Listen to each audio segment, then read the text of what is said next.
صباح الخير وصباح المساء الخير وكلهن اليوم كلهن حجي. ها قبل شوي نزلت من اللوبي، كان اكو بنيه دشوفني كان يقول لي نصل صن يعني هي بالتركي. خليك اكمل الموضوع. قلت لها نصل صن يعني شلونك هاي؟ قلت لها ايم مال ما لا، كان قالت لي يو ار سمارت. قلت لها واي يعني بالتركي، بس داتها تركي بالانجليزي وهسه بالعربي. كان قالت لي يو يعني بيت ابو جان. قلت لها اي، قلت لها حسابي موثق على السناب واي والله. كان تقول لي اي لاف يو هاي. قلت لي مال لا والله كذي طيب. فالمهم يعني حتى ابو جان بيض لابس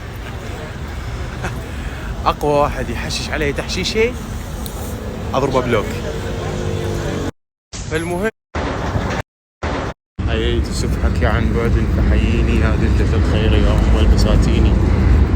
الله يا مو دجلي هاي الفرات لا هاي وين؟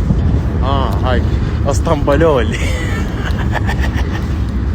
اي واحد عنده دواخل البحر. يمه يا علي اول شيء افكر من نجي من هنا الموبايل اذا وقع شلون اجيبه؟ يا موبايل انت شوف روحه كدبسز الله اتمنى يوم بغداد تصير هيك والله العظيم.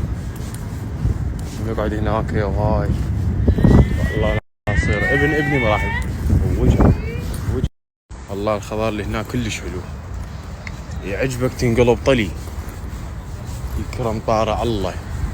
اجواء حلوه اجواء. هاي كون تدرون شو اسوي؟ اجيب حبل منا وحبل منا بس مطاط، واجيب واحد اربطه هيك وسحبه والعباس.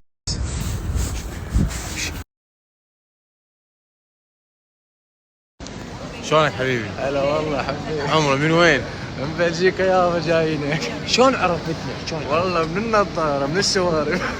عمري نورتنا حبيبي. بدو وجهك يا اخي بدو العمر.